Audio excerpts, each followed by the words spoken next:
नमो रिहंताणं नमो सिद्धाणं नमो आर्याणं नमो वज्जायणं नमो लोये त्रिकालवर्ती सवसहायं मंगलं भगवान् वीरो मंगलं गौतमो गणि मंगलं कुन्दकुन्दार्यो जैन धर्मोस्तु मंगलम् सर्वमंगल्यमांगल्यं सर्वकल्याणकारकं प्रदानं सर्वधर्माणां जैनं जयतु शासनम् ओंकारबिन्दुसंयुक्तं नित्यं ध्यायन्ति योगिनः कामदं मोक्षदं चैव ओंकाराय नमो नमः नमः समयसाराय स्वानुभूत्या चकासते चित्स्वभावाय भावाय सर्वभावान्तरच्छिदे अज्ञानतिमिरान्धानां ज्ञानाञ्जनशलाकया चक्षुरुन्मीलितं येन तस्मै श्रीगुरुवे नमः आत्मा ज्ञानं स्वयं ज्ञानं ज्ञानादन्यत् करोति किं परभावस्य कर्तात्मा मोहोऽयं व्यवहारिणम् मंगलमय मंगलकरण वीतरागविज्ञान नमताहि जाते भये अरिहंतादिमहान् ओम नमः सिद्धेभ्य नमः सिद्धेभ्य नमः सिद्धेभ्य।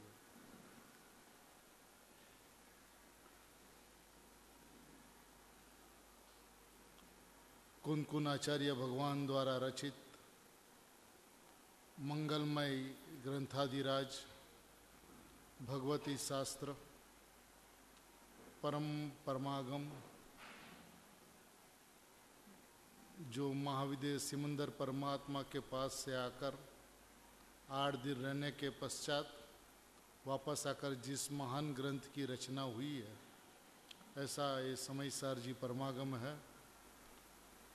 और अमृतचंद्र आचार्य भगवान द्वारा 1000 वर्ष पश्चात मानो कि कुनकुन आचार्य भगवान के सामने बैठकर उनसे बात करते हुए कुनकुन आचार्य भगवान का हृदय को टटोलते हुए अमृतचंद्र आचार्य भगवान टीका कर रहे हो, ऐसी अद्भुत अलौकिक कुनकुन आचार्य भगवान का हृदय खोलने वाली अमृतचंद्र आचार्य भगवान की टीका एवं कुनकुन आचार्य भगवान और अमृतचंद्र आचार्य भगवान के सामने समीप में बैठकर जाने मानो कि दोनों की चर्चा सुनकर गुरुदेव श्री दोनों आचार्य का हृदय खोलते हो, ऐसी अद्भुत अलौकिक पूज्य गुरुदेव श्री की मंगलमय वाणी, जिस गाथा के माध्यम से जैन दर्शन का 2 पहलू, एक आत्मा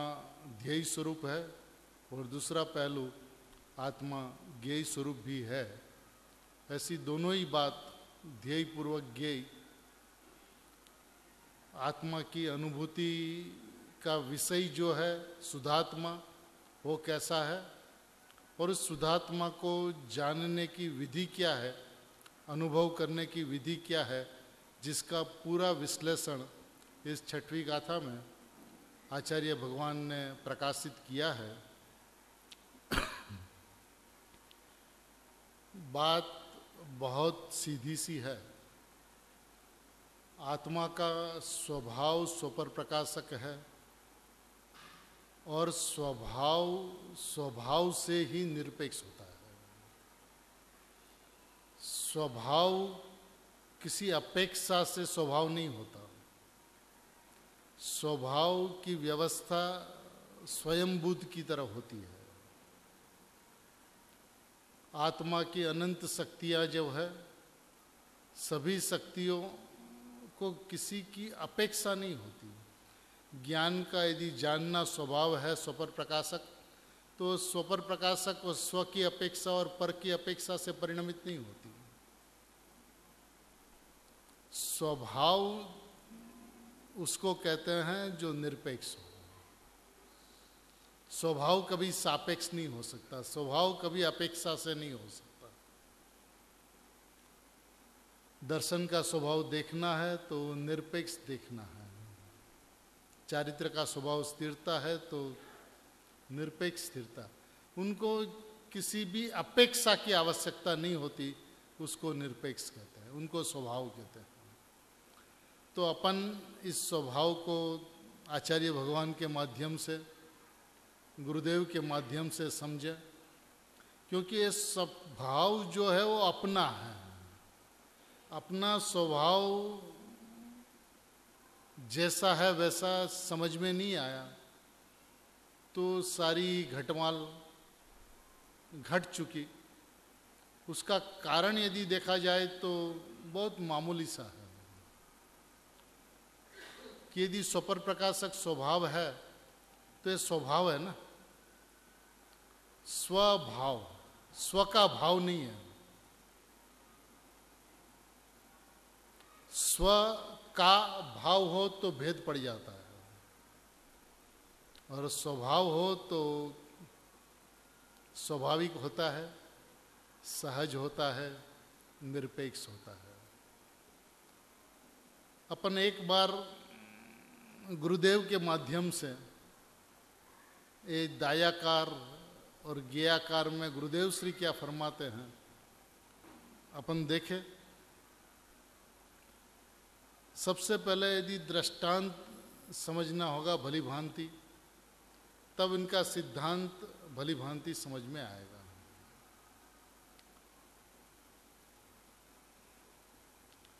जहाँ पे संयोग संबंध की चर्चा हो तो अपने को समझना चाहिए ये संयोग की अपेक्षा से बात है, संयोग का ज्ञान कराने की अपेक्षा से बात है। उसी संयोग को यदि अपन संयोग से न देखें और दोनों के बीच में मिलावट करके देखें तो जो परिस्थिति खड़ी होती है उसका नाम भ्रांति और संसार है।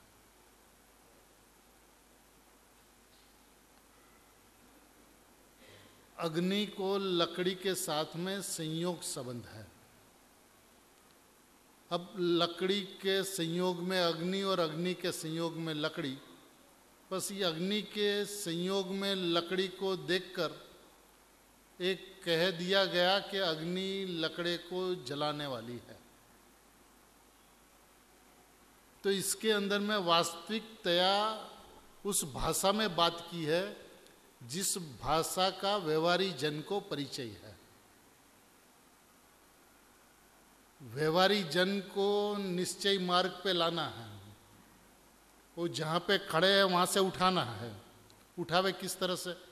जो भाषा उसे समझ में आती है उस भाषा से बात करके उसको आगे ले आते हैं।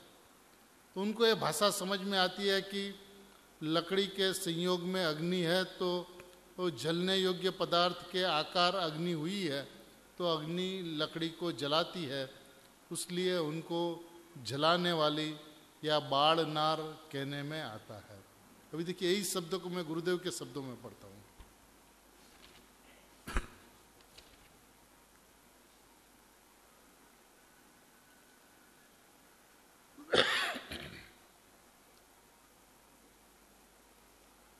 पृष्ठ संख्या 211, अंतिम पैराग्राफ है।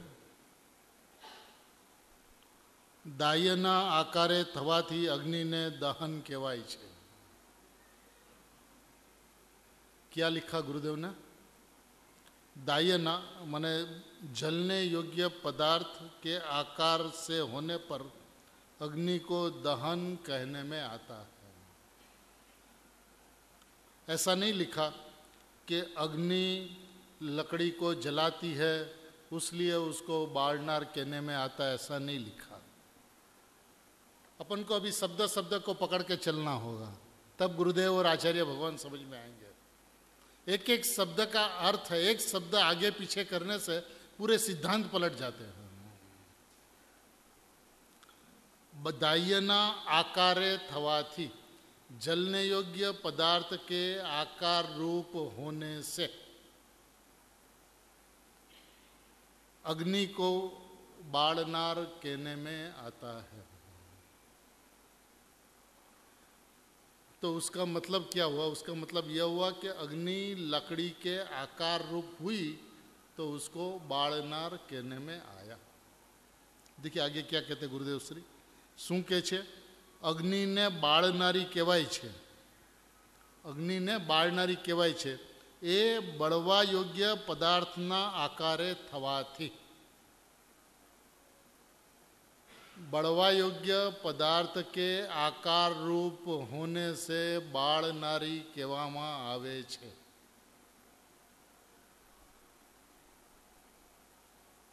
लाकड़ाने छाणाने बाळे त्यारे आकार तो एवो थाय ने, जेवा छाणाने लाकड़ा छे एवो आकार थाय ने एनो, पण ए आकार कई एने लईने थयो नथी।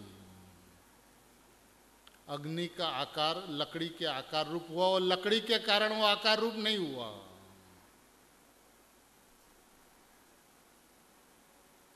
ये तो अग्नि नो आकार छे। संयोग में लकड़ी है, कोलसा है या जो भी पदार्थ है, उस पदार्थ की अपेक्षा से ऐसा कहने में आया कि अग्नि लकड़ी के आकार हुआ तो लकड़ी को जलाती है। अब लकड़ी के आकार हुआ तो लकड़ी को जलाती है, ऐसा कहने का व्यवहारिक जन का परिचय है। व्यवहारिक जन ऐसा समझता है कि अग्नि लकड़ी के आकार हो गई तो अग्नि ने लकड़ी को जलाया, लेकिन यह आकार अग्नि का है। लकड़ी का आकार लकड़ी में और अग्नि का आकार अग्नि में, दोनों को एक दूसरे के साथ में किसी भी प्रकार का आदान प्रदान का कोई भी संबंध दोनों के बीच में नहीं है। संयोग संबंध है। अब संयोग संबंध देखकर उसके ऊपर ये आरोप किया गया कि अग्नि लकड़ी को जलाती है, इसलिए उसको बाड़नार कह देने में आया। अब इसके ऊपर से सिद्धांत को लें।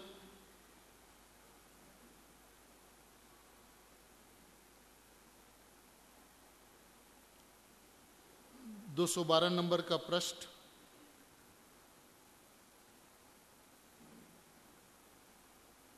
नीचे से तीसरा पैराग्राफ। तो आ दाह्यकृत बळवा योग्य पदार्थ ने आकारे थयेली होवाथी, आ दाह्यकृत बळवा योग्य पदार्थ ने आकारे थयेली होवाथी अशुद्धता अग्नि ने नथी। हुई बड़वा योग्य पदार्थ, जलने योग्य पदार्थ के आकार रूप हुई, फिर भी अग्नि को अशुद्धता नहीं है। ये अशुद्धता अग्नि ने एने लईने नथी, ये तो अग्नि पोताना आकारे थयेली छे। अग्नि लकड़ी के आकार रूप हुई नहीं है, अग्नि अपने आकार रूप है। अग्नि में लकड़ी का एक अंश भी प्रवेश नहीं पाता और लकड़ी के कारण अग्नि का वैसा आकार नहीं हुआ। अग्नि एक स्वाधीन द्रव्य है और लकड़ी एक स्वाधीन द्रव्य है। दोनों ही पदार्थ की मर्यादा अपने द्रव्य गुण पर्याय तक है, उससे आगे आदान प्रदान एक दूसरे के बीच में नहीं हो सकता। देखिए क्या कहते हैं गुरुदेव श्री, जे आकार छे ये अग्निनो आकार छे, बळवा योग्य पदार्थनो आकार ए नथी। जो आकार है वो अग्नि का आकार है, जलने योग्य पदार्थ का आकार वो नहीं है। अग्नि का जो आकार है वो लकड़ी का आकार नहीं है। यदि लकड़ी के कारण से अग्नि का ऐसा आकार हुआ होता तो दाह्यकृत अशुद्धता होती। अग्नि लकड़ी को जलाती है उसलिए अग्नि, ऐसा यदि होता तो दाह्यकृत अशुद्धता होती। तो अग्नि लकड़ी से निरपेक्ष नहीं होती। अग्नि भिन्न और लकड़ी भिन्न ऐसा नहीं होता। अग्नि और लकड़ी दोनों एक होता, क्योंकि दोनों द्रव्य भिन्न भिन्न, दोनों की पर्याय भिन्न भिन्न, दोनों की योग्यताएं भिन्न भिन्न। और यदि एक दूसरे को कुछ करे तो फिर एक द्रव्य की दो पर्याय होगी, ऐसा नहीं हो सकता। अग्नि लकड़ी के कारण नहीं जलती और अग्नि ने लकड़ी को जलाया उसलिए लकड़ी नहीं जलती।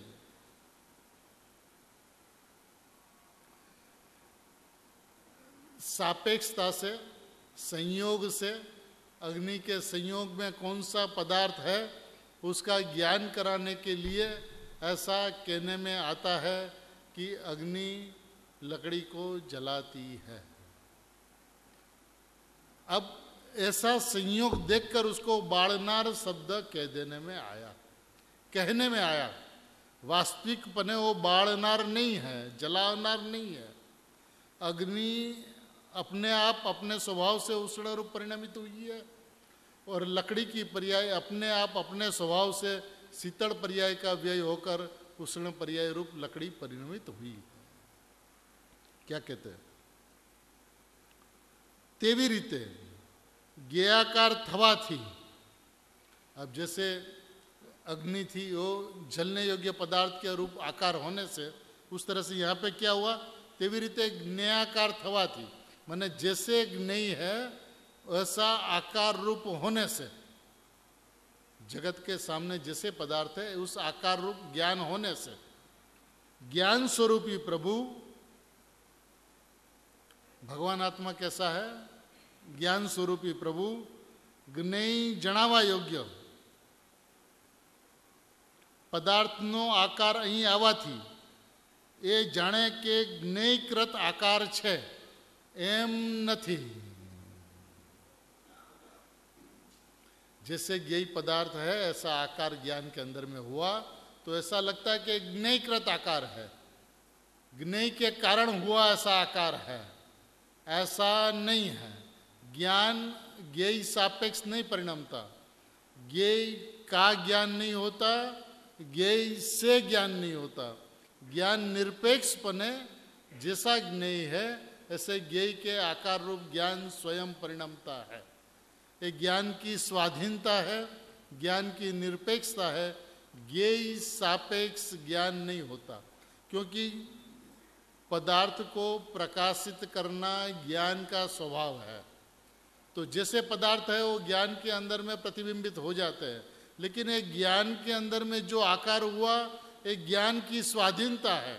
ज्ञेयों के कारण ज्ञान नहीं हुआ, ज्ञेयों से ज्ञान नहीं हुआ, ज्ञेयों का ज्ञान नहीं हुआ, ज्ञेय के कारण ज्ञान नहीं हुआ।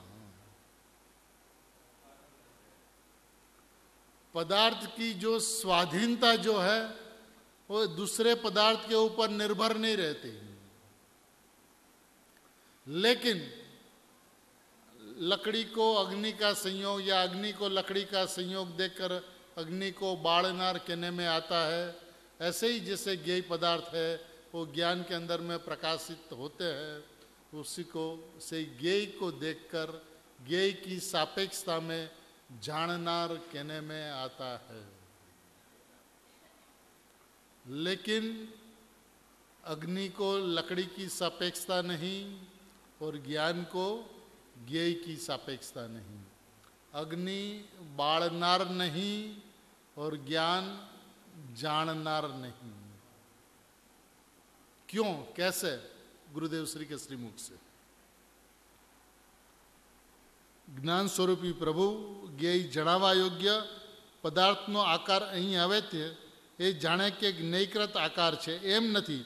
એ તો જ્ઞાનનો પોતાનો જ આકાર એ રીતે પરિણમ્યો છે. ज्ञान की अपनी पर्याय उस आकार रूप अपने से परिणमी है. ज्ञान की पर्याय ये आकार रूप अपने से परिणमी हो, ज्ञेय के कारण नहीं परिणमी. लकड़ी के आकार रूप अग्नि हुई तो अग्नि स्वयं अपने आकार रूप परिणमी हुई है, लकड़ी के कारण उस आकार रूप नहीं हुई. उस तरह से ज्ञान जिसे ज्ञेय ऐसा ज्ञेयाकार हुआ तो ज्ञेय के कारण ज्ञेयाकार नहीं हुआ, वो ज्ञान का आकार है, वो ज्ञान का परिणमन है, एक ज्ञान की स्वाधीनता है, ज्ञान की स्वतंत्रता है कि ज्ञेय की अपेक्षा बिना ज्ञान अपने स्वभाव के कारण जैसे ज्ञेय पदार्थ है उस आकार रूप परिणमा वो ज्ञानाकार है. देखिए ये जाने के ज्ञेयकृत आकार છે એમ નથી, તો જ્ઞાનનો પોતાનો જ આકાર, જ્ઞાન का अपना ही आकार એ રીતે પરિણમ્યો છે. ફરીને एकदम समझाय એવું નથી. देखिए गुरुदेव श्री कहते हैं ફરીને एकदम સમજાય એવું નથી. જેમ બળવા યોગના આકારે અગ્નિ થવાથી અગ્નિને બળવા યોગ્ય પદાર્થની અશુદ્ધતા એટલે પરાધીનતા એને નથી. अग्नि को लकड़ी की पराधीनता नहीं है, उसी तरह से ज्ञान को ज्ञेय की पराधीनता नहीं है.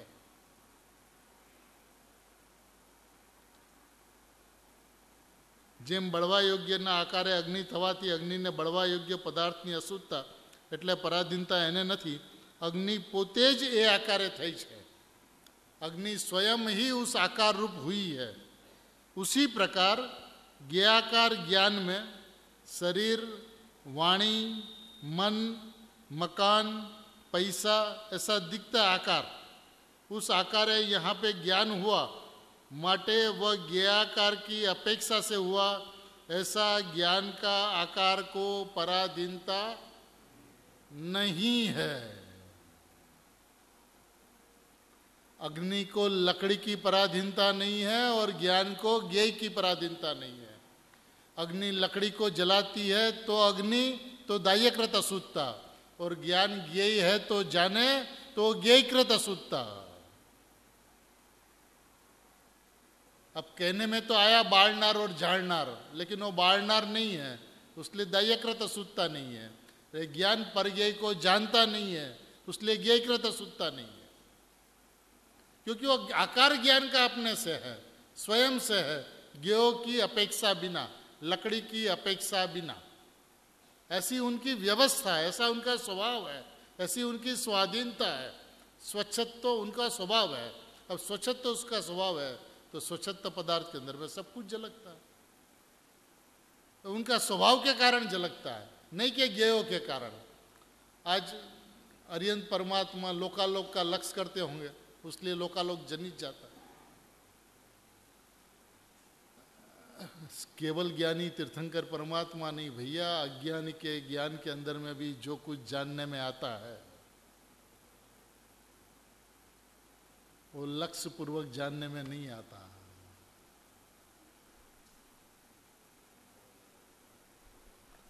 सम्यक ज्ञान मिथ्या ज्ञान की चर्चा नहीं, अभी अपन जो चर्चा कर रहे हैं वो स्वभाव की चर्चा कर रहे हैं.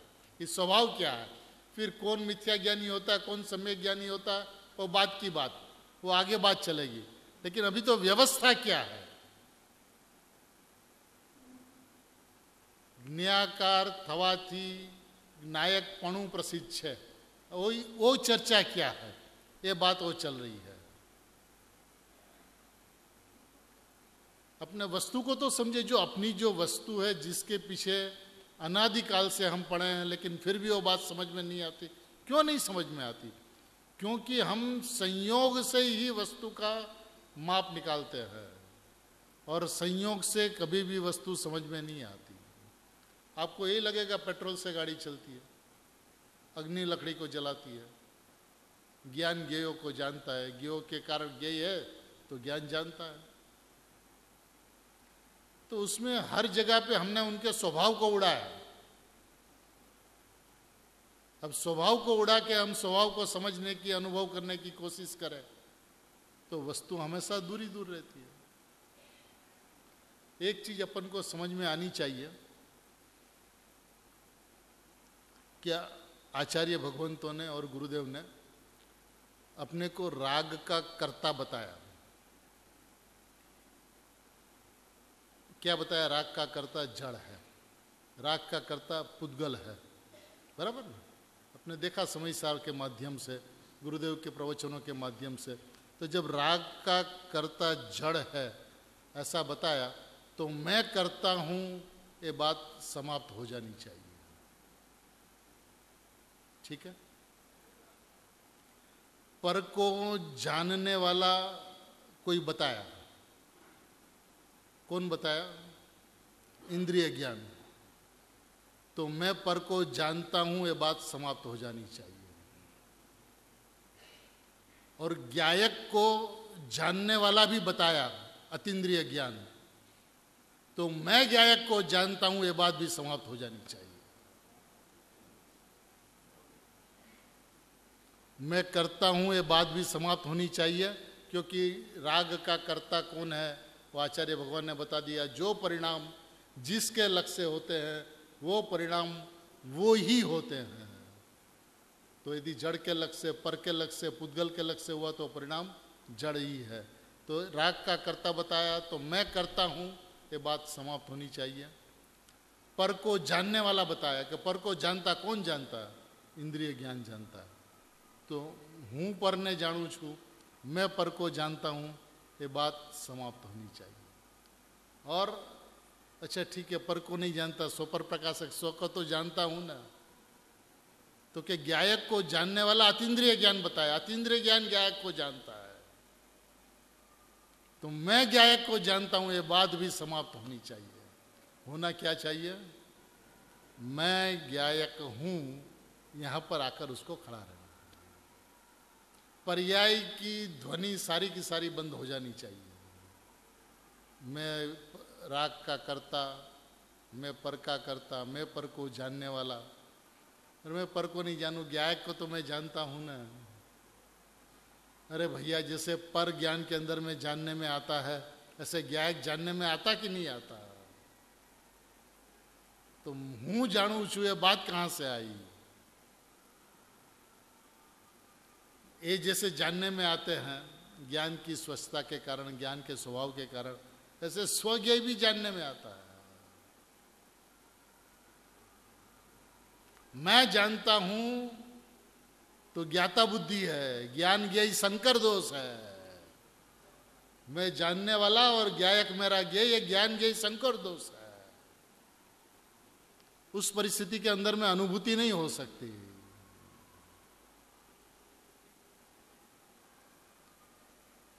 इसने किसी न किसी तरह से हमेशा भेद को खड़ा रखा है, जबकि वस्तु अभेद है।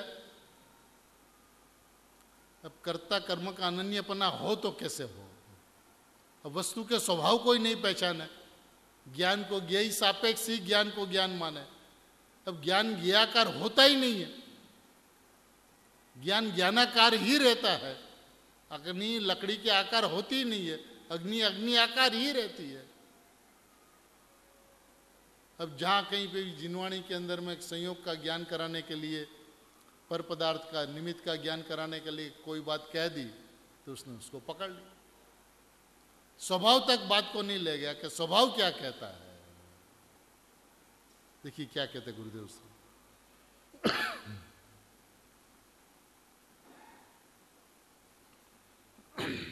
शरीर, वाणी, मन, मकान, पैसा इत्यादि दिखाई साकार, उनके आकार यहाँ ज्ञान हुआ, उसलिए वह ज्ञेयाकार की अपेक्षा से हुआ।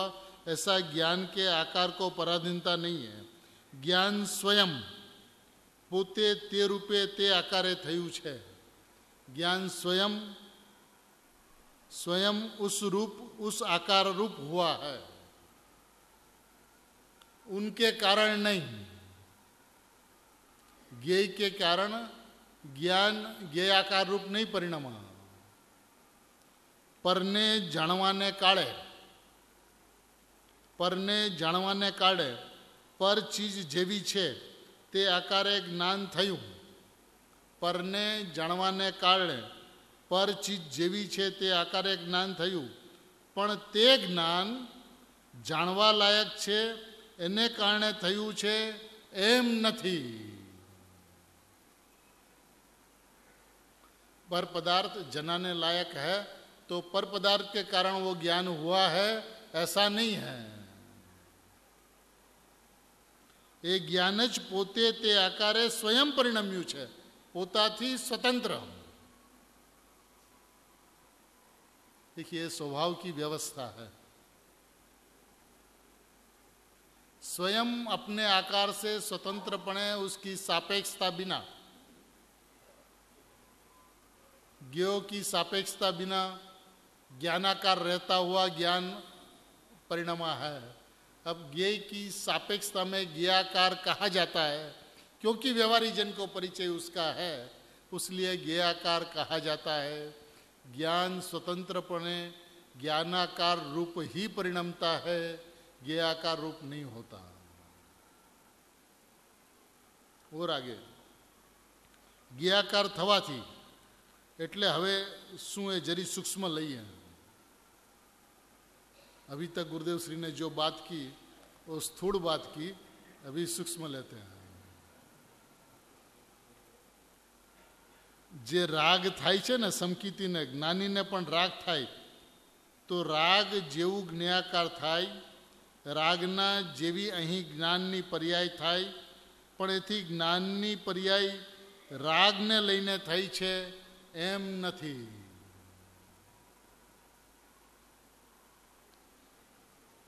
ज्ञानी आत्मज्ञानी पुरुष का दृष्टांत लेते हैं कि आत्मज्ञानी हुए उनको भी राग होता है, तो जैसा राग है वैसा ज्ञान हुआ, तो ये ज्ञानाकार जो परिणमन हुआ वो राग के कारण से ज्ञान हुआ है, ऐसा नहीं है.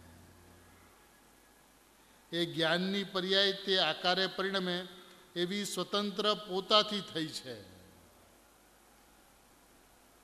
પોતાથી સ્વતંત્રપણે એ આકારે થઈ છે. ये बात को गले उतारना होगा. इसको गले उतारे बिना ज्ञान समझ में नहीं आएगा. ये इनका स्वभाव है. यदि ज्ञेय के कारण ज्ञान हो तो ज्ञेयकृत अशुद्धता, राग को जाने उसलिए ज्ञान. लकड़ी को जलावे तो अग्नि, राग को जाने तो ज्ञान. उसका मतलब तो ऐसा होगा. तो राग ज्ञेयकृत अशुद्धता हो गई, तो फिर राग को जाने तो ज्ञान और राग को नहीं जाने तो ज्ञान नहीं. तो पराधीन हो गया ज्ञान पूरा का पूरा. ज्ञान का खुद का अस्तित्व नहीं रहा.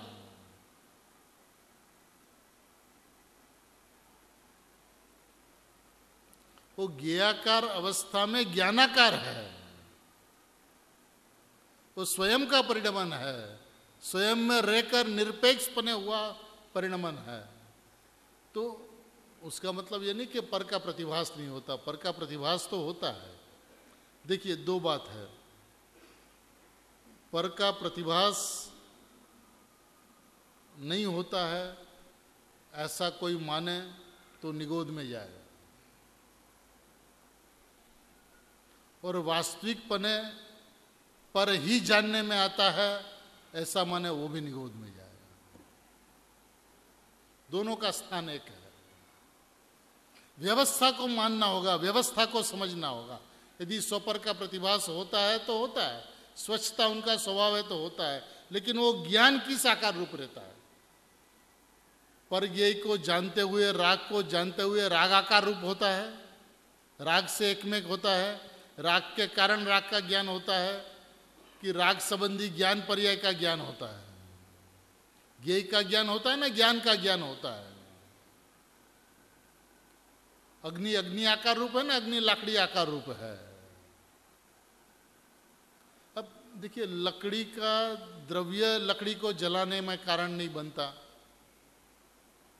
उनकी अपनी खुद की पर्याय शीतल पर्याय का व्यय और उष्ण पर्याय का उत्पाद, उससे लकड़ी अपनी योग्यता से जलती है। वहां दूसरा पदार्थ का तो हस्तक्षेप चल ही नहीं सकता। ज्ञान ज्ञाकार हुआ, अब ज्ञान ज्ञाकार हुआ ना, ज्ञान ज्ञानाकार है। ज्ञान स्वयं अपनी योग्यता से, अपनी शक्ति से, अपने सामर्थ्य से, अपने स्वभाव से, जैसा लोकालोक है उस आकार रूप परिणाम, तो उसमें उस पदार्थ का ज्ञान में क्या आया?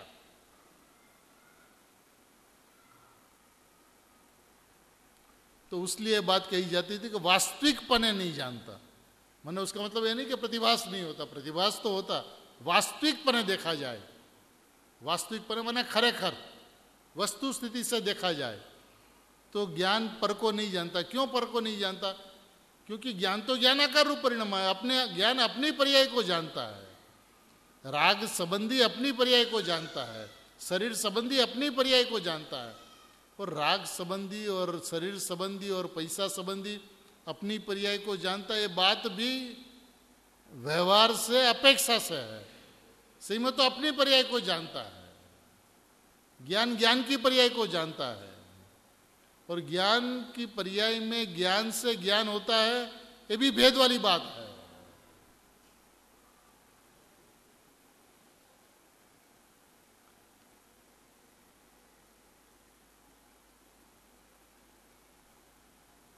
व्यवस्था इतनी अलौकिक है, इतनी सुंदर है। अपन व्यवस्था से देखें, स्वभाव से देखें तो स्वभाव कैसा है, स्वभाव जैसा है वैसा जानना होगा। और ये बात अपन गुरुदेव के माध्यम से ही सुने समझे तो अपना जो विश्वास है वो दृढ़ होता है, प्रबल होता है। क्या कहते हैं गुरुदेव श्री? एक ज्ञाननी पर्याय ते आकारे परिणमे एवी स्वतंत्र પોતાથી થઈ છે। ધર્મી જીવને આત્મજ્ઞાન થયું છે, એને હજી રાગ આવે તો રાગ આકારે અહીં જ્ઞાન થાય, પર્યાયમાં જેવો રાગ છે તેવું અહીં જ્ઞાન થાય, પણ તેથી તે જ્ઞાન આકાર રાગના આકારે થયું માટે પરાધીન છે એમ નથી। देखिए अभी राग का आकार माने ज्ञ आकार ज्ञान हुआ, ज्ञानाकार राग के आकार रूप हुआ, तो राग को पराधीन है ऐसा नहीं है। ये ज्ञानाकार राग का ज्ञान होकर ज्ञानाकार ज्ञान स्वयं स्वयं से परिणमित हुआ है। ये ज्ञानाकार रागનું જ્ઞાન થઈને જ્ઞાનાકાર જ્ઞાન પોતે પોતાથી જ પરિણમ્યું છે, એ જ્ઞેય રાગને લઈને નહીં।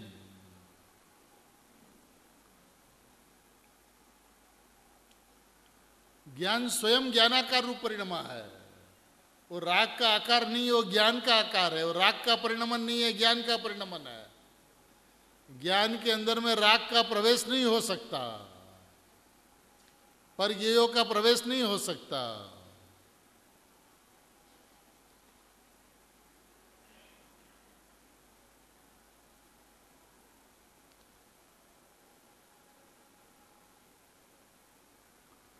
देखिए वही 213 प्रश्न में सेकंड पैराग्राफ है। એ જ્ઞાનનો સ્વભાવ જ તે પ્રકારે રાગ સંબંધીનું જ્ઞાન પોતાનું પોતાથી થયેલું છે એવી એની સ્વાધીનતા છે। ज्ञान का स्वभाव ही, देखिए अभी ज्ञान का स्वभाव की चर्चा चलती है। ज्ञान का स्वभाव ही उस प्रकार राग संबंधी का ज्ञान अपना अपने से हुआ है, ऐसी उनकी स्वाधीनता है। अब देखिए जब ज्ञान ज्ञाकार नहीं हुआ, ज्ञान ज्ञानाकार ही रहा, स्वयं स्वाधीनपने अपने से अपने रूप परिणमा, तो उसको जो ज्ञान हुआ वो किसका हुआ? अपना हुआ। अपना हुआ तो अपने को जानता है।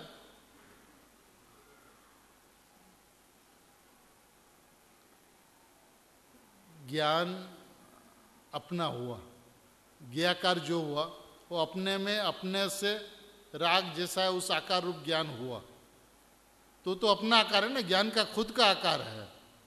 जैसे अग्नि है, लकड़ी रूप हुई तो अग्नि जो आकार हुआ अग्नि का खुद का आकार है, लकड़ी का आकार नहीं है। ऐसे ज्ञान जैसे ज्ञेय पदार्थ है ऐसा आकार रूप हुआ, तो ज्ञेयों की सापेक्षता से, ज्ञेयों की पराधीनता से उस रूप नहीं परिणमा, स्वाधीनता से, स्वतंत्रता से अपने रूप परिणमा है, उनकी अपेक्षा बिना। तो जो ज्ञानाकार जो हुआ वो ज्ञान तो अपना खुद का है, ज्ञान का परिणमन तो अपना खुद का है और उसकी अपेक्षा बिना परिणमा है, स्वाधीनता से परिणमा है, अपने को अपना ज्ञान हुआ है। अब अपने को अपना ज्ञान हुआ है ऐसा नहीं जानता है और पर का ज्ञान हुआ ऐसी भ्रांति हुई उसको, लेकिन उससे ज्ञान के स्वभाव में कोई अंतर नहीं पड़ा। आपने माना कुछ, उससे कोई फर्क नहीं पड़ता वस्तु को। वो ज्ञान ज्ञानाकार रूप ही परिणमता है, ज्ञान ज्ञाकार रूप नहीं परिणमता। अभी आपको ऐसा परिचय है कि ज्ञान स्वपर प्रकाशक है, तो स्व और पर को जानता है, तो स्वपर को जानता है, उसलिए उसको पर को जाना, तो वो जाननार कहने में आ गया। लेकिन वास्तविकता है जानता कि नहीं जानता। अग्नि लकड़ी के आकार हो गई तो उसको बाढ़नार कह देने में आया, लेकिन अग्नि वास्तविकपने लकड़ी को जलाती कि नहीं जलाती, वो निर्णय करना होगा। अग्नि लकड़ी को जलावे तो बाढ़नार और ज्ञान पर्याय को जाने तो जाननार। ये जगत के व्यवहारी जनों की समझ है, इसको पराधीनता कहते हैं। एक पदार्थ को दूसरे पदार्थ की पराधीनता नहीं होती। प्रत्येक पदार्थ स्वाधीनता से अपने स्वभाव रूप परिणमता है, दूसरे के कारण नहीं।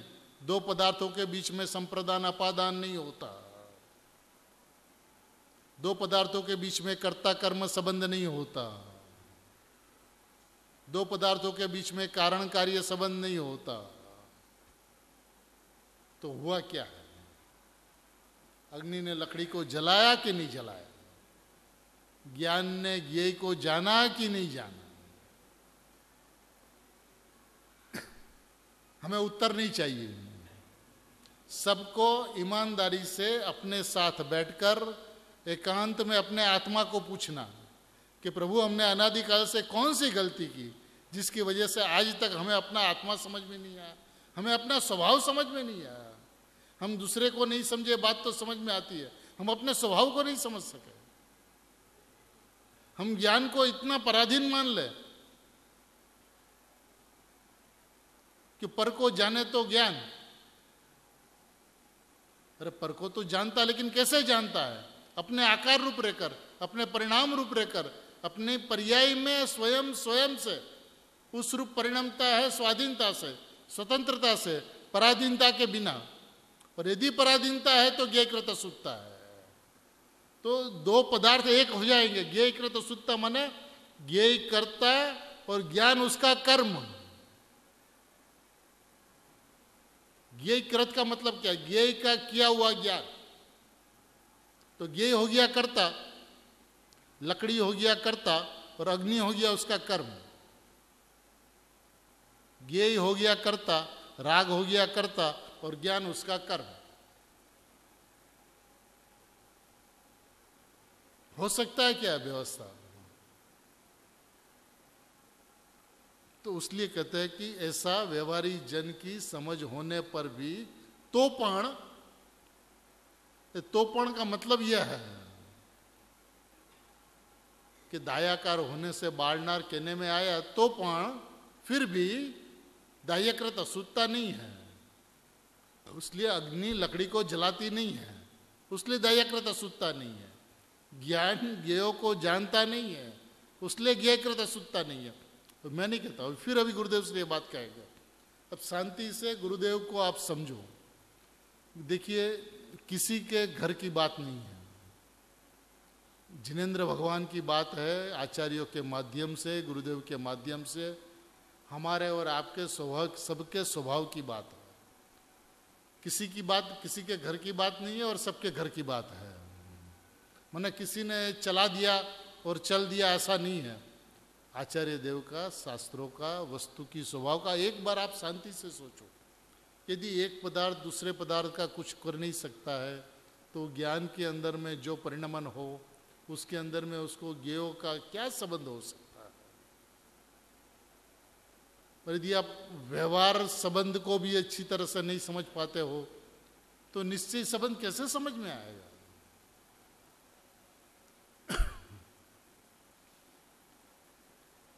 अभी अपन तो एक ज्ञान पर को नहीं जानता, उसमें इतनी परेशानी होती है, क्योंकि अपन ज्ञान के स्वभाव को स्वभाव से नहीं देखते हैं।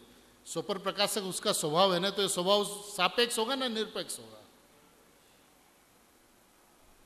और यदि निरपेक्ष होगा तो पर की क्या सापेक्षता उसको हो सकती है? नहीं जानता है उसका मतलब वास्तविकपने नहीं जानता है। नहीं जानता ऐसा नहीं है, राग को राग नहीं जानता ऐसा नहीं है, कर्म को कर्म नहीं जानता ऐसा नहीं है, शरीर को शरीर नहीं जानता ऐसा शरीर को शरीर नहीं जानता है। लेकिन कैसे जानता है? अब कैसे जानता है? आप गुरुदेव से सुन लो।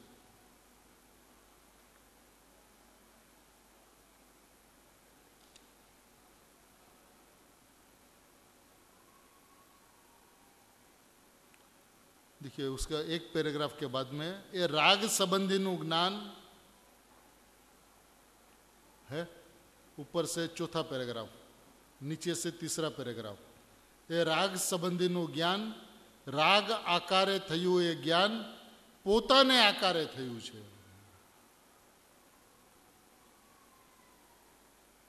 ये राग संबंध, राग का ज्ञान नहीं, राग संबंधी का ज्ञान।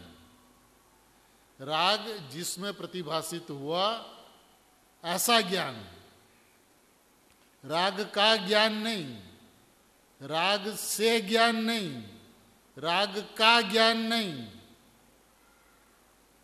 राग संबंधी का ज्ञान।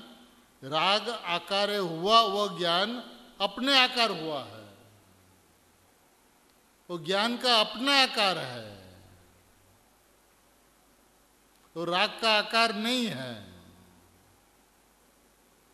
ये राग ने कारणे थયું નથી। वो जो ज्ञान के अंदर में आकार हुआ उसका कर्ता राग नहीं है, लेकिन उसका कारण है कि नहीं?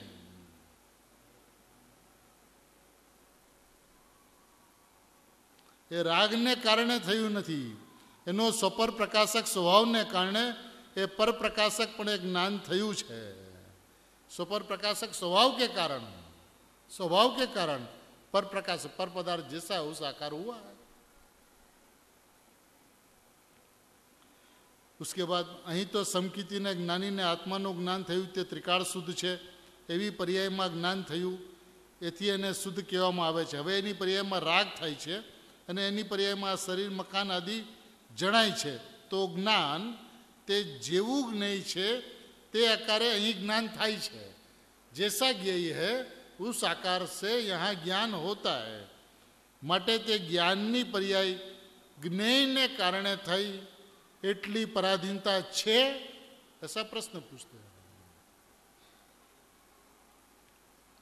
जैसा ज्ञेय पदार्थ है उस आकार से ज्ञान इधर हुआ, तो उस ज्ञान को उस ज्ञेय के कारण इतनी पराधीनता है, तो कहे ना एक ज्ञेयकृत ज्ञान थયું નથી। ज्ञेय के कारण से वो ज्ञान हुआ नहीं है। ये ज्ञाननो पोतानो स्वभाव ज ये ज्ञान का अपना स्वभाव ही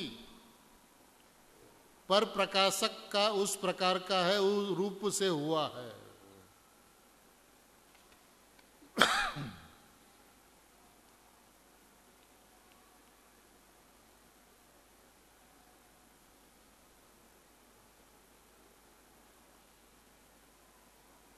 देखिए दूसरे 214 नंबर का प्रश्न में अंतिम पैराग्राफ है, ज्ञेयाकार थवाथी ते भावने। जो आचार्य भगवान का जो शब्द है ज्ञेयाकार थवाथी ते भावने ज्ञायकपणु प्रसिद्ध है। तो गुरुदेव श्री क्या कहते हैं? ज्ञेयाकार थवाथी ते भावने एटले ज्ञेयाकार थयेलू जे ज्ञान, ज्ञेयाकार हुआ वो ज्ञान ते भावने ज्ञायकपणु प्रसिद्ध है, ये जाननारो छे एम प्रसिद्ध है। जैसे ज्ञेय है उस आकार से ज्ञान हुआ तो वो जानने वाला है, जाननहार है, वो जानने वाला है, जाननार छे ऐसा प्रसिद्ध है। पण ए जाननारो छे ए शू? वो जिसका जानने वाला वो क्या जानने वाला है?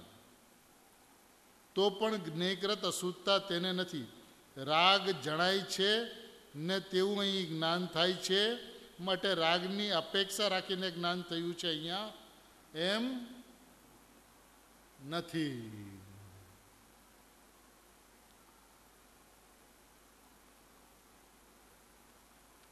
शांति से समझने की चीज है.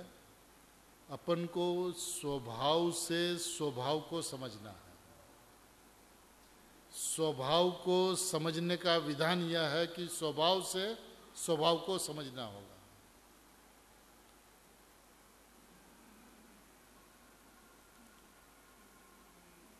चैतन्य का विभाव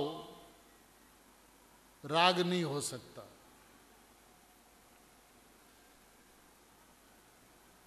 चैतन्य का विभाव राग नहीं हो सकता. विभाव माने विशेष भाव. चैतन्य का विशेष भाव तो चेतनता है. राग जड़ का स्वभाव है, उसको चेतन का विभाव कहना घोर अज्ञान का कारण है. देखिए अपनी आदत कैसी है. एक दृष्टांत आता है कि श्रीखंड होता ना, श्रीखंड, वो श्रीखंड कैसा होता है? मीठा होता है. अब श्रीखंड जो मीठा होता है, यदि अपन यह कहे कि दही का विभाव है, कैसा लगेगा ये बात को? दही के अंदर में खटास होती है ना, खटास. श्रीखंड होता है थोड़ा खट्टापन पे होता है, उसमें अपन शक्कर डाल के मीठा करते हैं. तो ये जो शक्कर का जो मीठापन है वो दही का विभाव है, ऐसा है न? वो शक्कर का स्वभाव है. मीठापन शक्कर का स्वभाव है, दही का विभाव नहीं है. ऐसे रागादि भाव पुद्गल का स्वभाव है, जीव का विभाव नहीं है. जो पुद्गल का स्वभाव है उसको हम जीव का विभाव कहकर पूरी जिंदगी परेशान होते हैं कि वो विभाव है उसको निकालो, विभाव है उसको निकालो. अरे पुद्गल का स्वभाव पुद्गल में रहने दो ना. तुझे वो कौन सा परेशान करता है? कौन सा तेरे में घुस जाता है? तेरा ज्ञान उस आकार पे होता ही नहीं है, रागाकार पे ज्ञान होता ही नहीं है. अब उसी को तू हटाने की चिंता में पड़ा है. अरे तेरे में ज्ञान होता है और ज्ञान में ज्ञायक ही जानने में आता है. ऐसी व्यवस्था में ज्ञायक को जानना है. हटा दे दृष्टि उसके ऊपर से और स्वभाव के ऊपर दृष्टि ले आ.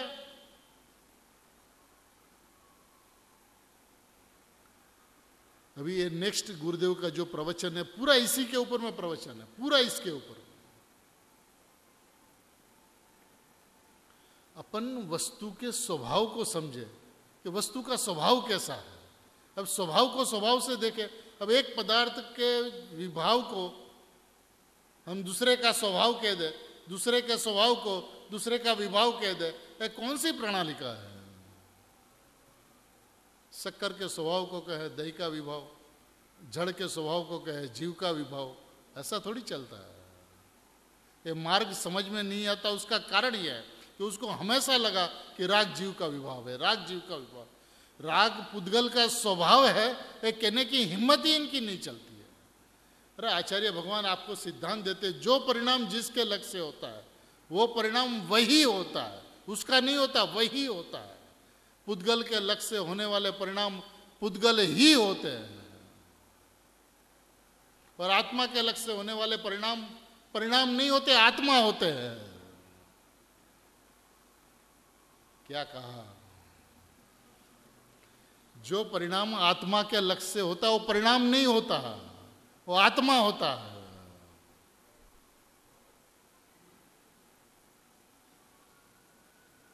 गजब का अद्भुत अलौकिक जैन शासन अपने को मिला है. ऐसे अद्भुत न्याय अपने सामने है जिसके अंदर में आत्मा समझना बहुत सुलभ है. अपन चले स्वभाव की तरफ से, वो विभाव को कम करने को, कसाई को मंद करने को, उसको व्यवस्थित करने के पीछे जिंदगी सारी बिता देता है. एक बार स्वभाव के तरफ से चल जाए अब जो चीज़ मेरी है ही नहीं उसको मैं हटाने की कोशिश करूं, तो ऐसा प्रयत्न हुआ कि एक कमरा बंद था बहुत समय से और पावर इलेक्ट्रिसिटी थी नहीं, अंधेरा था। अब इस अंधेरे को निकालना है, बोलिए क्या करना होगा? कितने खटारे भर भर के हम उस अंधेरे को निकालेंगे तो अंधेरा खाली हो जाएगा।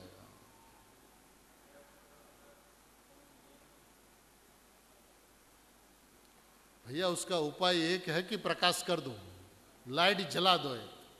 एक लाइट जलाओगे तो उसी का नाम अंधेरे का नाश है। राग को हटाओ, राग को नाश करो, संसार को खत्म करो, आश्रव को खत्म करो। वो प्रयत्न क्या करता है पता है? वो आश्रव को घटाने का, आश्रव का नाश करने का प्रयत्न करता है। वो शास्त्र में ऐसा कथन भी मिले, ज्ञानी भी ये उपदेश देते हैं कि जैसे जैसे आश्रव कम होता चला जाता है ऐसा ऐसा विज्ञान घन होते चला जाता है। जैसे जैसे आश्रव कम होता चला जाता है वैसे वैसे आत्मा विज्ञान घन होता चला जाता है। लेकिन ऐसा नहीं है। आत्मा जितना जितना विज्ञान घन होता चला जाता है उतना उतना आश्रव कमते चला जाता है। इधर से चलने वाली व्यवस्था ही नहीं है। इधर से चलने वाली व्यवस्था, इधर आप जितना रहोगे उतना वो चला जाएगा। उसको आप जितना ठीक करने का प्रयत्न करोगे और डबल जोर से चलेगा। बेंसरी कहते हैं रुंधायलो कसाई छे। कसाई को आप दबाओगे ना, वो रुंधायलो कसाई छे। रुंधायलो कसाई माने समझ, माने एक कोई डब्बा हो, डब्बा माने जूस का डिब्बा हो और पफ हो गया हो, माने अंदर से खराब हो गया हो, वो डिब्बा फूल जाता है। फिर उसको आप तोड़ो तो माने उसका जूस पूरा फटता है 4 गुना जोर से। माने यहाँ पे आप तोड़ोगे तो दीवार तक और जूस जाए। वो अंदर में पूरा पावर भर गया एकदम।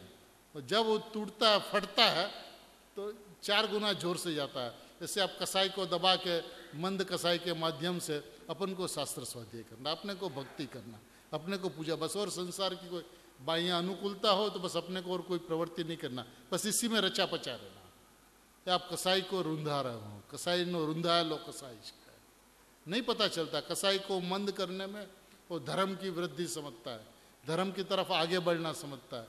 भैया स्वभाव से ही स्वभाव को समझा जा सकता है। कसाई मंद हो या तीव्र उससे कोई अंतर नहीं पड़ता, दोनों का फल संसार है। स्वभाव से स्वभाव को समझे वो एकमात्र मार्ग है। फिर समय हो चुका।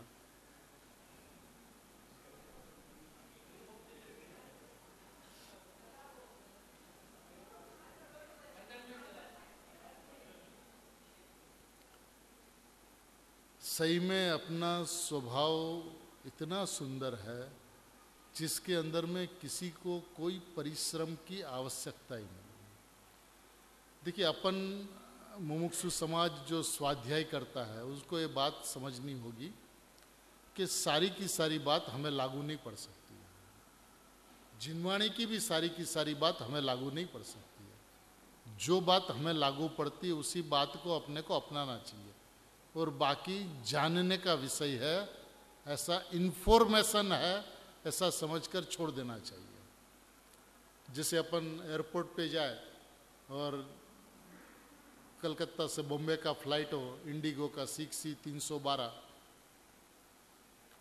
तो अपन आजकल 2 घंटा पहले सबको एयरपोर्ट पहुंच जाते हैं। अभी 2 घंटा के अंदर में और 70 प्लेन छूटते हैं। अनाउंसमेंट होते रहता, अभी इंडिगो का एयरप्लेन, जेट का एयरप्लेन, और अनाउंसमेंट होते रहता। अपन क्या करते हैं, उठ के चलने लगते हैं, क्योंकि प्लेन जा रहा है ना, तो उठ के चलो। अपन ऐसा करते हैं ना, जब 6C-312 का अनाउंसमेंट होता तभी उठते हैं। बाकी सारी चीज अपने लिए इंफॉर्मेशन है, और 6C-312 अपने लिए प्रयोजन होता। उसी तरह से जिनवाणी के अंदर में सारी की सारी बात जो की गई है उसमें स्वभाव की बात जो है वो प्रयोजनभूत है, और व्यवहार की जित बात है वो सारी इंफॉर्मेशन है। इस इंफॉर्मेशन को नहीं अपनाना। अनादिकाल से इंफॉर्मेशन को अपना लिया, क्योंकि पक्ष तो था अनादिकाल से व्यवहार का, तो तो व्यवहार की बात आई तो उसको प्रबल करके वहां से निकल गया समूह सड़क से। ऐसा मत करना भैया। मुश्किल से अवसर मिला है, वस्तु व्यवस्था इतनी स्पष्ट है जिसके अंदर में अपने को कुछ सोचने की जरूरत ही नहीं। ये देखिए बात अपने को भी समझ में आती है कि अपना द्रव्य गुण पर्याय जो है, अभी अपना द्रव्य का विस्तार अपनी पर्याय तक ही हो सकता है, अपनी पर्याय के आगे उसका विस्तार नहीं हो सकता। फिर चाहे रागादि भाव हो, चाहे द्रव्य कर्म हो, चाहे नो कर्म हो, चाहे विश्व के अन्य पदार्थ, अपना विस्तार अपनी पर्याय तक। और अपनी पर्याय के अंदर में ज्ञान होता है और उस ज्ञान के अंदर में आत्मा जानने में आता है। अब जो ज्ञान के अंदर में आत्मा जानने में आता है उस ज्ञान को अपन न जाने, उस ज्ञान में आत्मा जानने में आता है वैसा न माने और आत्मा को जानने का प्रयत्न करे, व्यर्थ प्रयत्न है। जो आत्मा जानने में आता है उसको जानने का प्रयत्न व्यर्थ प्रयत्न है। आपको तो ये नक्की करना है कि मैं जाननहार हूं। ज्ञायक तो ज्ञान में जानने में आता है। ये बात अलग है कि सामर्थ्य रूप है, संवेदन रूप नहीं है। क्यों नहीं है? क्योंकि उसमें अहम नहीं है। अहम हो जाए तो संवेदन रूप हो जाए। गुरुदेव श्री का ये शब्द था कि ज्ञान के अंदर में ज्ञायक की मौजूदगी है सामर्थ्य रूप। जब હું જ્ઞાયક છું એવું લક્ષ્ય કરે છે ત્યારે એ જ્ઞાયક જે જ્ઞાનની અંદરમાં સામર્થ્ય રૂપ હતો એનું એનલાર્જમેન્ટ થઈ જાય છે। नया ज्ञायक नहीं आता ज्ञान के अंदर में, ज्ञान के अंदर में ज्ञायक की मौजूदगी है। और जब मैं ज्ञायक हूं ऐसा विश्वास हो जाता है तो जो ज्ञायक ज्ञान के अंदर में सामर्थ्य रूप था उनका एनलार्जमेंट हो जाता है, माने स्वसंवेदन हो जाता है। उसलिए उपदेश तो यह है कि पर को जानने का बंद कर, लेकिन वास्तविकता तो यह है कि तू ज्ञानाकार रूपी परिणमता है, ज्ञाकार रूप परिणमता ही नहीं है, तो वास्तविकपने तुझे पर जानने में ही नहीं आता। तो पर का जानना ऐसा ही बंद है। पर को जानना बंद करे तो उपदेश का कथन है। इसी तरह से ज्ञान के अंदर में ज्ञायक को जान। अब ज्ञान के अंदर में ज्ञायक तो जानने में ही आता है, तो उसको जानना नहीं है। ज्ञायक को जान, ये भी उपदेश का वचन है। जैसे पर को जानना बंद कर, सही में पर जानने में ही नहीं आता तो जानना बंद ही है, लेकिन ऐसा उपदेश का वचन। उसी तरह से ज्ञान में ज्ञायक को जान, तो वास्तविकता यह है कि ज्ञान में ज्ञायक जानने में ही आ रहा है, तो उसको जानने की बात नहीं है। तू ज्ञान में ज्ञायक को जानने का प्रयत्न करेगा तो ज्ञायक तेरा ज्ञेय बनेगा, और तू ज्ञान बनेगा तो अहम ज्ञान में होगा, तो पर्याय में अहम कहलाते हुए अज्ञान चालू रहेगा।